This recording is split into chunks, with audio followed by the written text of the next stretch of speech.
بسم اللہ الرحمن الرحیم۔ میرا نام بالی سکینہ ہے اور آج کی اس ویڈیو میں آپ کو 10 بیویوں کی کہانی سناؤں گی، لیکن اس کہانی سے پہلے میں آپ کو آداب کہانی اور دعاؤں کی قبولیت کا طریقہ بتاؤں گی کہ کس طرح سے آپ کہانی کو بیان کر کے اپنی حاجات کو بطفیل جناب سیدہ پوری کروا سکتی ہیں۔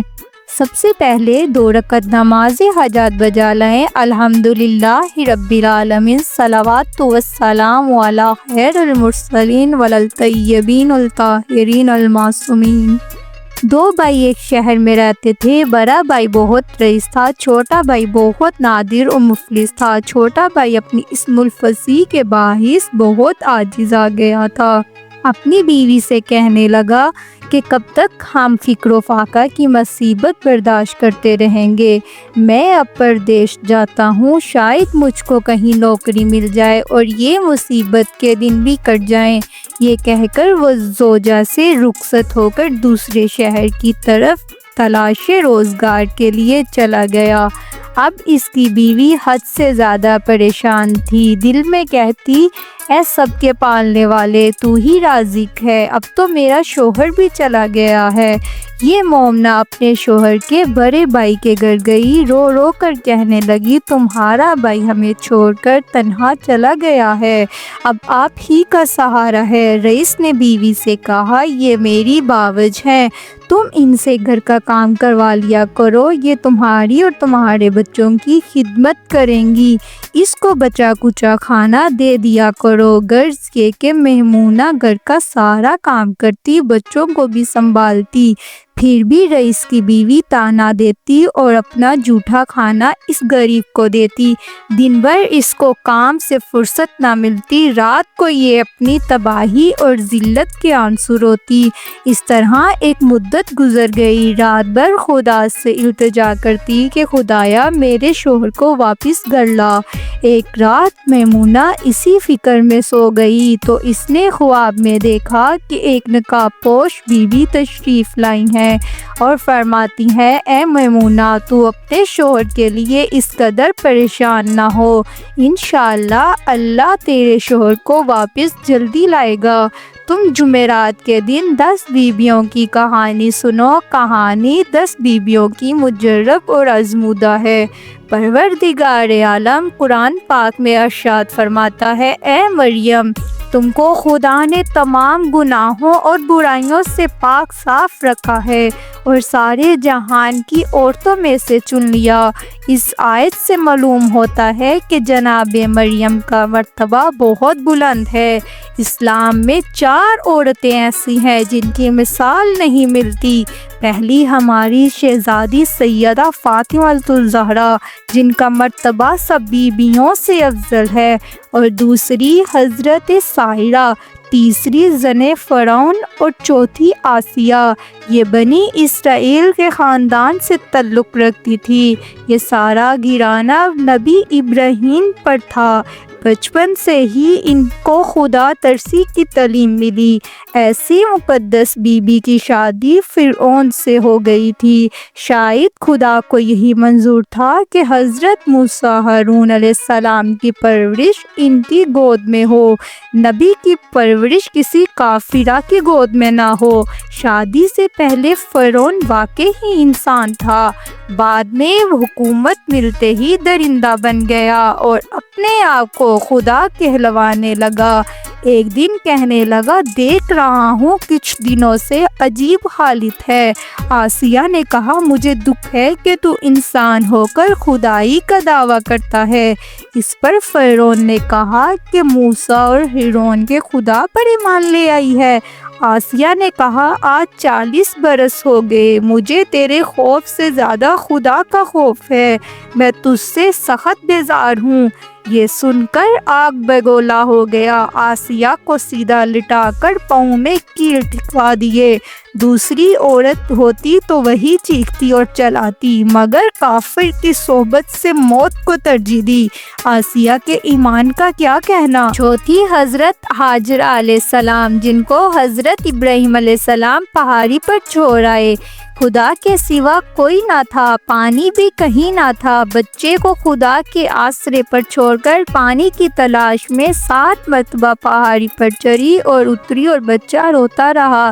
جب بچے کا خیال آتا تو اتر آتی، جب پیاس کا خیال آتا پہاڑی پر چڑھ جاتی۔ آخر پروردگار نے پانی کا انتظام کر دیا، بچے کی ایڑیاں رگڑنے سے چشمہ زمزم جاری ہوا اور وہاں پر ایک شہر آباد ہو گیا۔ پھر حضرت ابراہیم علیہ السلام حضرت اسماعیل علیہ السلام کو ذبح کرنے کے لیے لے کے جاتے تو حضرت حاجرہ نے فرمایا بچے کو ذبح کرتے وقت آنکھوں پر پٹی باندھ لیجئے گا۔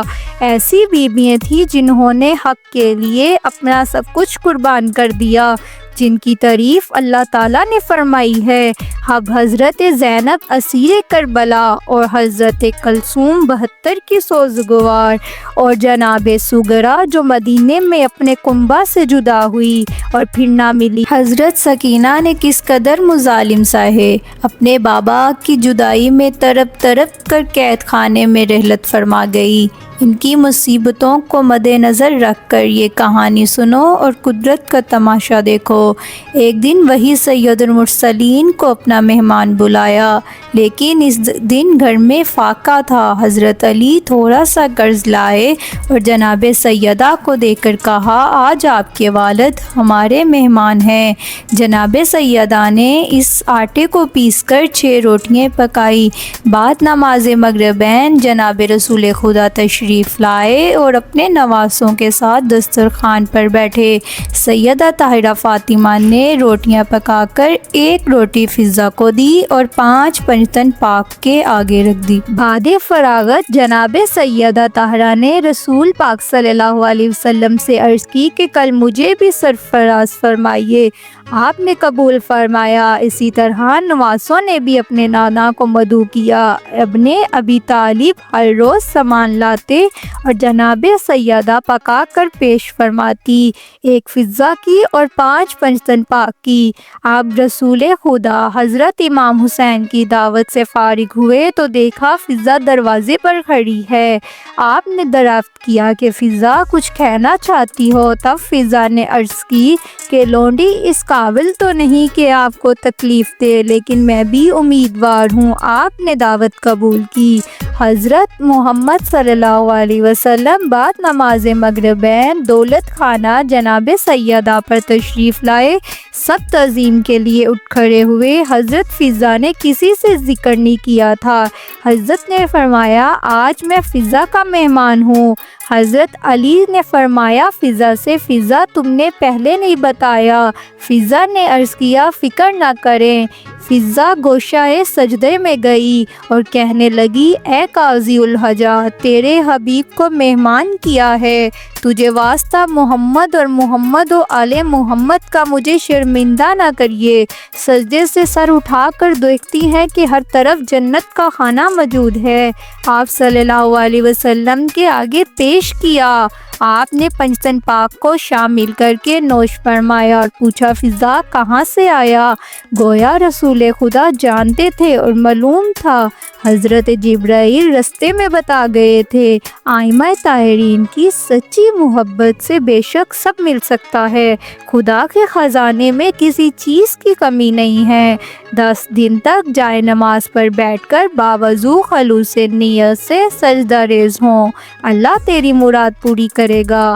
جب تمہارا شوہر آ جائے تو میٹھی روٹی کا ملیدہ بنا کر اس کے 10 لڈو بنانا اور 10 بیویوں کی نظر دینا۔ میمونہ نے عرض کی آپ کون ہیں؟ آپ کا نام کیا ہے اور بیویوں کے نام کیا ہیں؟ جناب ظاہرہ نے فرمایا میرا نام فاطمہ الزہرا ہے، میں دختر رسول مآب حضرت محمد کی بیٹی، اور 9 بیویاں یہ ہیں حضرت سائرہ، حضرت حاجرہ، حضرت مریم، حضرت آسیہ، اور میری بیٹیاں جناب زینب، جناب ام کلثوم، حضرت سغرا، حضرت فاطمہ کبریٰ، بی بی سکینہ مصیبت زدہ جن کو کربلا سے لے کر شام تک مصیبتیں جھیلنی پڑی، پڑی اور ان بیویوں نے صبر کیا۔ جو شخص ان کے مصائب کو سن کر اپنی حاجات کو طلب کرے گا، خدا اس کی مراد 10ویں دن پوری کرے گا۔ جب یہ میمونہ بیدار ہوئی تو جمعرات کا دن تھا، وہ محلے میں گئی اور کہنے لگی، میں نے ایسا خواب دیکھا ہے، تم لوگ میرے پاس بیٹھ کر کہانی سنو۔ محلے کی عورتیں جمع ہو گئی اور اس نے کہانی سنانا شروع کی۔ 9 دن گزر گئے۔ کہانی کو جب 10واں دن آیا تو دیکھتی ہیں کہ اس کا شوہر مال و مال کے ساتھ اس کے دروازے پر کھڑا۔ اس نے غسل کیا، پاک پانی لائی اور کوڑا کنڈا لا کر گھی، چینی، آٹا منگوا کر میٹھی روٹی پکائی، اس کا ملیدہ بنا کر لڈو بنا کر 10 بیویوں کی نظر دلوائی۔ اپنی سہیلیوں کے لیے لڈو لے گئی، انہوں نے بڑے احترام سے کھائے۔ اس کے بعد شوہر کی باورچی کے ہاں لے گئی اور لڈو دینے کے لیے ہاتھ آگے بڑھایا اور کہا کہ میرا شوہر واپس آ گیا ہے، یہ نظر تمہارے لیے لائی ہوں۔ اس مغرور نے لڈو واپس کیا اور کہا کہ ہم یہ لڈو وغیرہ نہیں کھاتے، تم واپس لے جاؤ۔ اب اس مغرور کا حال سنیے۔ رات کو وہ عورت سو گئی، صبح کو کیا دیکھتی ہے کہ اس کے بچے مر گئے، غلہ اور سامان بھی غائب، گھر میں کچھ نہ رہا تو اس کے ہوش و حواس اڑ گئے۔ دونوں میاں بیوی رونے لگے۔ جب کئی دن تک فاقے گزرے تو اس کا حال بھوک سے برا ہو گیا، گھر میں کچھ بھی نہیں تھا۔ جب اس کے شوہر نے یہ ماجرا دیکھا تو کہنے لگا کہ میری بہن کے گھر چلتے ہیں، ان کے پاس کچھ نہ تھا۔ پیدل چلتے چلتے ان کے پاؤں میں چھالے پڑ گئے، راستے میں ان کو چنے کا کھیت نظر آیا۔ اس کے شوہر نے کہا کہ تم یہاں ٹھہرو، میں ہرے چنے لاتا ہوں، ان کو کھا کر پانی پی لیں گے تو راستہ چلنے کی قوت آ جائے گی۔ اس کے شوہر نے بہت سے چنے کی ٹہنیاں اپنی بیوی کے ہاتھ میں لا کر دی۔ جیسے ہی بیوی نے ہاتھ کو آگے بڑھایا، چنے کی ٹہنیاں سوکھ کر گھاس ہو گئی۔ عورت یہ دیکھ کر بہت گھبرائی، یہ دونوں گھاس پھینک کر آگے بڑھے۔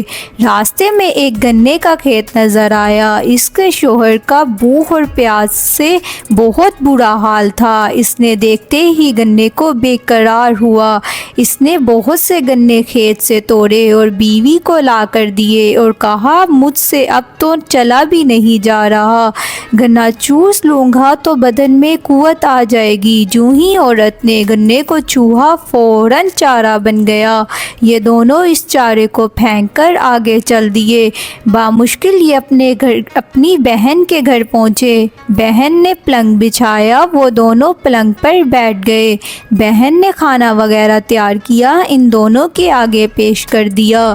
یہ لوگ کئی دن سے بھوکے تھے، کھانا دیکھ کر بہت خوش ہوئے۔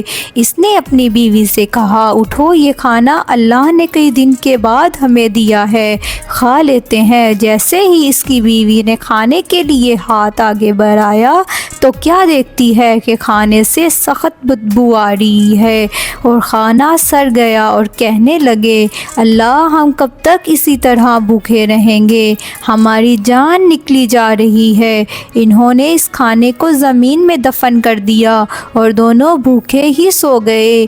صبح ہوئی تو شوہر نے بیوی سے کہا چلو ایک بادشاہ میرا دوست ہے، اس کے پاس چلتے ہیں، دیکھتے ہیں اس مصیبت میں وہ ہماری کیا مدد کرتا ہے۔ یہ دونوں بادشاہ کے ہاں چلے گئے۔ پہرے دار نے بادشاہ کو اطلاع دی اور بلایا گیا۔ اس کو دیکھ کر بادشاہ نے پہچان لیا۔ ان کے لیے علیحدہ کمرے کا انتظام کیا گیا اور کہا تم دونوں غسل کر لو اور آرام کرو۔ بادشاہ نے نوکروں کو حکم دیا میرے دوست کے لیے 7 رنگ کا کھانا تیار کریں۔ بادشاہ کے حکم کے مطابق 7 کھانے ان دونوں کے لیے پیش کیے گئے۔ یہ اس کا شوہر بہت خوش ہوا، بیوی سے بولا لو کھانا، اللہ نے ہم کو نعمت بھیجی ہے۔ دونوں ہاتھ دھو کر کھانے کے لیے بیٹھے۔ بیوی جس کھانے کو ہاتھ لگاتی وہ سڑ جاتا اور کیڑے نظر آنے لگتے۔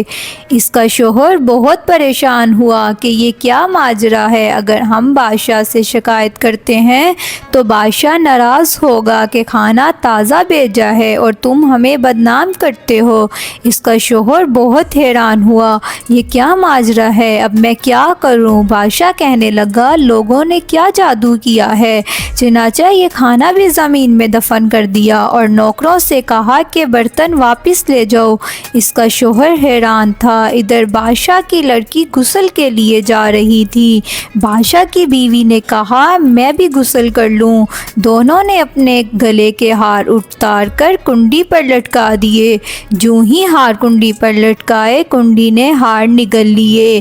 یہ ماجرا دیکھ کر بادشاہ کی بیوی اور لڑکی سخت حیران ہوئی، گھبرا کر اپنے شوہر کے پاس گئی اور کہنے لگی اب خدا خیر کرے۔ اس کے شوہر نے پوچھا کیا ماجرا ہے؟ تب اس نے ہار کا واقعہ سنایا۔ کہا کہ جلدی سے یہاں سے نکلو، ایسا نہ ہو کہ بادشاہ ہم پر الزام لگا کر ہم کو جیل بھجوا کر ہمیں قتل کروا دے۔ یہ دونوں بغیر اطلاع کیے وہاں سے چل پڑے۔ چلتے چلتے دریا کے کنارے پہنچے اور وہاں بیٹھ گئے۔ اس کا شوہر بیوی سے کہنے لگا کہ معلوم نہیں ہم سے کیا قصور ہو گیا ہے۔ بیوی نے جواب دیا ہاں خطا ایک مجھ سے ضرور ہوئی ہے۔ شوہر نے پوچھا کہ وہ کیا ہے؟ بیوی نے کہا جب تمہارا بھائی پردیس میں گیا تھا اس کا کہیں پتہ نہ تھا، تمہاری باوج بہت پریشان تھی۔ اس نے خواب میں دیکھا ایک بی بی نقاب پر تشریف لائی ہیں۔ انہوں نے فرمایا کہ 10 بیویوں کی کہانی سن، 10ویں دن تیرا شوہر واپس آ جائے گا اور بہت سامان و وزرا لے کر آئے گا۔ تب تمہاری باوج نے جمعرات کے دن سے 10 بیویوں کی کہانی لوگوں کو سنائی اور 10ویں دن جب تمہارا بھائی واپس آ گیا اس کے بعد تمہاری باوج نے سب کو لڈو تقسیم کیے۔ ایک لڈو میرے حصے کا لے کر آئی، میں نے وہ لڈو نہیں لیا، میں نے یہ کہہ کر واپس کر دیا کہ میں ایسی نظر و نیاز کی چیزیں نہیں کھاتی۔ تمہاری باوج لڈو لے کر واپس چلی گئی۔ یہ گناہ مجھ سے ضرور ہوا ہے، اسی دن سے مجھ پر یہ مصیبتیں نازل ہو رہی ہیں۔ شوہر نے کہا تم نے ایسے تکبر کے کلمات کیوں کہے؟ جلدی توبہ کرو اور معافی مانگو تاکہ ہم کو اس مصیبت سے نجات ملے۔ اسی وقت سجدے میں گر گئی، توبہ اور استغفار کرنے لگی، بنت محمد اس مصیبت میں میری امداد کیجیے۔ اس کا شوہر کہنے لگا میرے پاس کچھ میسر نہیں، ہم کس پر نظر دلوائیں؟ یہ کہہ کر وہ رونے لگا۔ اس نے دریا سے ریت لا کر 10 لڈو بنائے، اس پر 10 بیبیوں کی نظر دی۔ یہ اعجاز جناب سیدہ زینب و کلثوم اور کلثوم کا دیکھیے کہ وہ لڈو موتی چور بن گئے۔ یہ دونوں میاں بیوی درود شریف پڑھنے لگے۔ 5 بیوی نے اور 5 شوہر نے کھائے اور اللہ کا شکر ادا کیا کہ اللہ نے خطا معاف کر دی۔ اب وہ گھر کی طرف روانہ ہوئے۔ جب گھر پہنچے تو ان کا مکان اصلی حالت پر تھا، بچے کھیل رہے تھے، نوکر گھر کے کام کاج میں مصروف تھے، گھلا وغیرہ سب اسی طرح بھرا ہوا تھا۔ ماں باپ کو دیکھ کر بچے بہت خوش ہوئے۔ ماں اور باپ نے اپنے بچوں کو زندہ دیکھا تو بہت خوش ہوئے اور درود کے نعرے بلند کرنے لگے۔ اے میری بی بی، جس طرح آپ نے اس عورت کی خطا معاف فرمائی اسی طرح کل مومنوں کی خطا معاف فرما کے سب کی دلی مرادیں پوری کریے۔ امید ہے کہ آپ کو یہ ویڈیو پسند آئی ہوگی، لہٰذا بیل آئیکن کو پریس کر کے چینل کو لازمی سبسکرائب کیجیے، شیئر کیجیے تاکہ آئندہ آنے والی ویڈیو کا نوٹیفیکیشن سب سے پہلے آپ کو مل سکے۔ اللہم صلی علی محمد و آل محمد۔